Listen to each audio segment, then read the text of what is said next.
This is the most well-rounded build I've played today in solo Stealthhound Hardcore, and it's an Ember Fusillade Titan.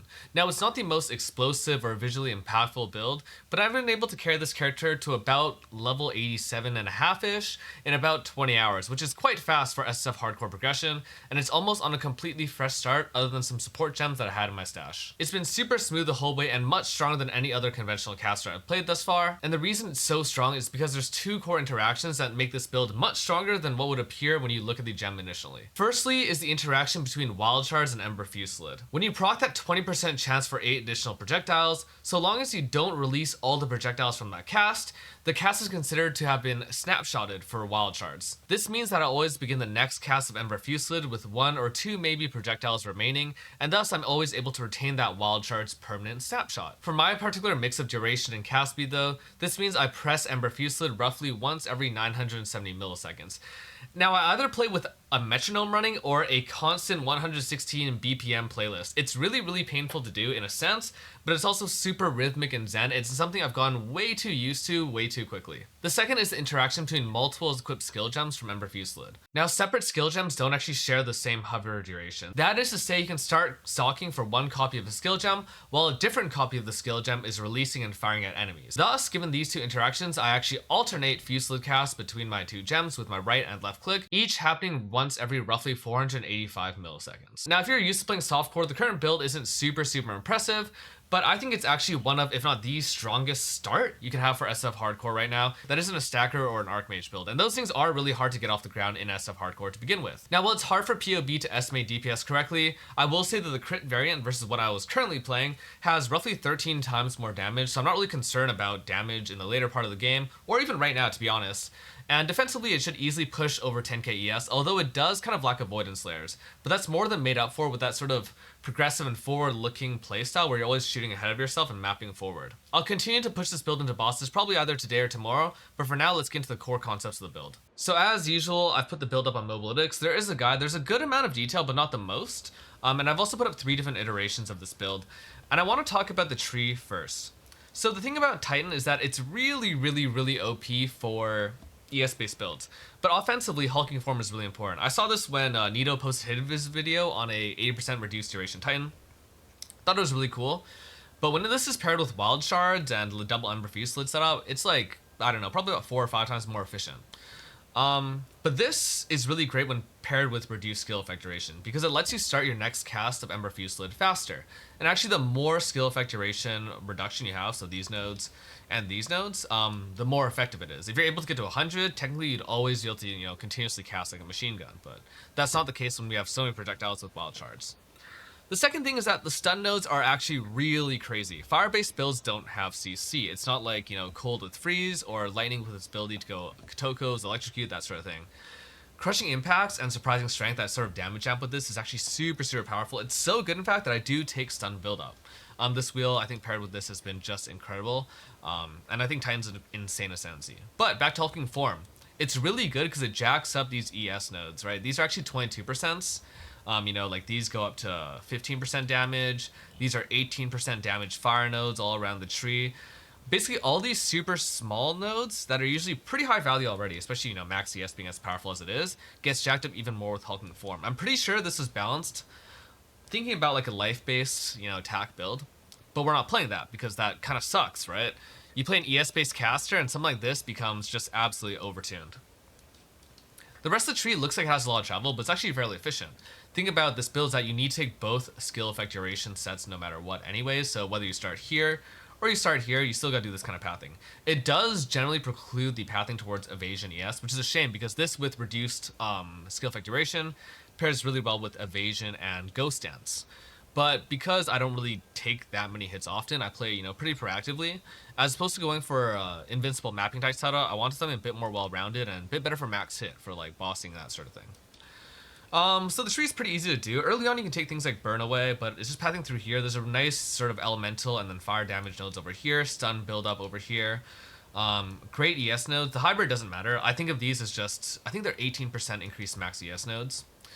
I do sometimes go for this knockback, although recently I've sort of not wanted to take it anymore. And then just generic damage, ES, fire damage, pretty straightforward. In the end game, you want probably only one of the 2 penetration wheels, maybe neither of them. On a 6 link, I'd probably just run fire penetration support and save yourself the 5 or 4 or 3 penetration nodes you path towards. Finally, reduce skill effect duration over here and CI. Your priority while leveling is definitely taking this damage wheel, pathing through this damage wheel. Sorry, skill effect duration first. And then after you take these, you're just taking all the way over to skill effect duration, taking energy shield whenever you feel a little bit more fragile, because you don't want to die. And then chaos inoculation over here. So that's the non-crit tree. Really, really great. I love Titan for this build. Let's go to skill gems. Just 2 Fusillade setups. One of them was with wildshards, CD considered. The other one was with scattershot, unleash, and fire exposure. This sort of gives you auto exposure. Really easy to ignite when you're doing this much damage. And they sort of like feel relatively similar because this one has 20% less cast speed. This one has 15 was considered. And you know, extra proj is good. But I would say this does about half the damage, if not a little bit less than this one. Grim Feast is just overtuned. I mean, I got like, you know, 16k ES while mapping, so it's absurd.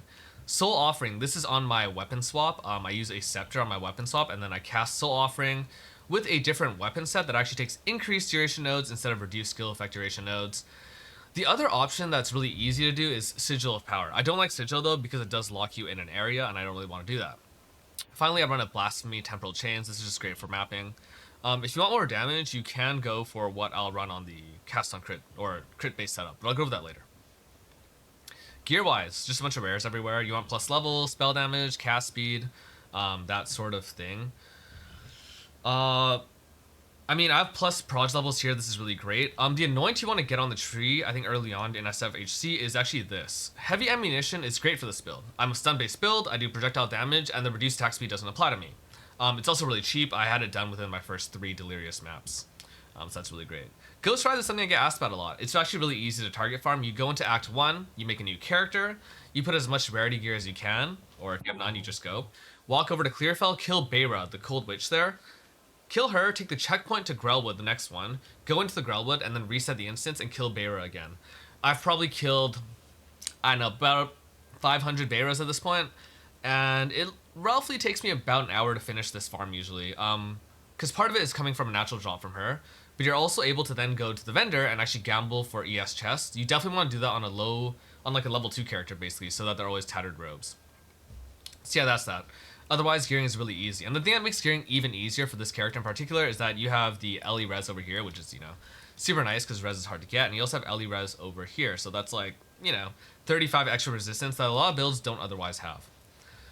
Finally, well, nothing else really to say here. I will say you got to play the build on a metronome. I've already mentioned that. There's a leveling tree and setup over here. I talked really briefly about it, but basically, if you're doing it from a fresh start, I would play with just Scattershot Unleash in one of them, and then the other setup, I would just use whatever skill gems you can use. Probably like Controlled Destruction, like Arcane Tempo, and maybe like figure out what sort of alternate cast you want to go for. But running multiple Ember Fusillades is really strong. Tree-wise, it's slightly different, and you'll see I go for certain nodes as opposed to others like later on, but it's the same core pathing. I mean, I think this part of the tree alone is enough to carry your damage, so that's that. The crit setup, and this is what I'm trying to farm for in the end game. I think it's going to be really interesting to do. Let's talk about the tree first, actually, because it's relatively easy to cover. The thing about crit is that there's 2 ways to do it. First is by just doing crit chance. There are some relatively efficient crit chance nodes, get your crit chance really high over here, and at melee start, they're actually insane as well. Just like the values on these things are way higher than usual, and they get scaled up even more, because again, you're a Titan with hulking form, right? There's also this crit damage wheel, which I would probably take if I was trying to scale crit damage as well. I mean, I don't think there's that many, but basically this wheel over here is okay, bottom-sided, and then this one over here if you're going crit damage. But I don't really care that much about that because I want to go Malgaro's Virtuosity. Now, these are fairly rare as far as I know, so I won't be playing with this for a while. I'll probably be just taking those crit nodes, but I think this, when paired with that initial Titan tree, there's just so much crit chance to have, right? So this ends up being really, really OP. The other 2 unique items I want to put in are Snake Pit, and this is the thing I'm going for first. I'm chancing Pearl Rings, and Snake Pit's really crazy because it means you don't need to run Fork anymore while clearing. You want to use Fork on like your 4th socket, maybe your 3rd socket, depending on how you feel, but you don't really want to run Chain because there's a big penalty. I do prefer to play the Chain side for this ring, unless I get Geols with this mod, the 20% additional projectile to be creative when it's forking. But Snake Pit's really, really, really good, basically. Cast speed feels nice, spell damage is obviously a good stat in general, and then it's basically at least +1 to the number of support gems you can run, but it's also really great because the forked projectiles also do more damage, or chain projectiles. The third unique is Solus Ipsi, or something like that. Basically, I'm going to be farming Arbiter, and once I'm able to get this helmet, I'm going to be running 2 Ember Fusillades, both with the same setup, both with Wild Shards, and this will do more damage. And I'm able to do this also by getting more Spirit on my Amulet and crit setup. This allows me to run a few different things. Blasphemy gets changed out for Cast on Ignite. The reason I use Cast on Ignite instead of Cast on Crit is because 1, it costs less energy, and 2, it only procs on bosses pretty much. It costs very, very rarely to the proc wall mapping. And then I put Eye of Winter in here, and then Flame Wall. These are 2 really great utility supports, kind of, for the build. Eye of Winter for a crit build, for this particular crit build, will give you somewhere in the range of double damage, because of Malice just being insanely OP. And Flame Wall is really great. It gives you about 30-ish, 35% more damage, and that's really, really cool. And actually, honestly, Eye of Winter does a good amount of damage, too, when it's being triggered on bosses with Flame Wall. It's just a crazy jack setup. The other thing, though, is because I'm running 2 duplicate setups, I lose my exposure setup, and instead I put that on Raging Spirits. Raging Spirits should auto-cast the whole time. I'll link this with Infernal Legion and also Fire Exposure. Infernal Legion would mean that the Raging Spirits is burning, and they can hit, so it can be linked with Fire Exposure. This is an auto-exposure setup. I also use Last Gas because I want them to exist, then I can use Minion Pact. As long as my SRSs have any amount of life at all, I'm able to use Minion Pact, and I should be able to because I'm casting all the time. I think this is going to work. If it doesn't, I'll replace this with some other support. But that's the core of the crit setup. It's actually a fairly simple setup. The only thing is, like, yeah, there's no Malagaros. I gotta take some crit multi-nodes down here, but there is extra space saved on the tree, and there are extra damage nodes that I would consider just dropping if I need crit multi on the build. But yeah, that's the build. Been super stoked to play it. Super, super smooth to play. I do think it's probably going to get nerfed whenever, the next patch drops, because this Wild Shards interaction is pretty insane. But honestly, I feel like this is, like, as far as more normal feeling builds go for me, probably like the gold standard. I think this has just felt absolutely amazing. I can't wait to progress this thing. And I hope you enjoy playing this build as well.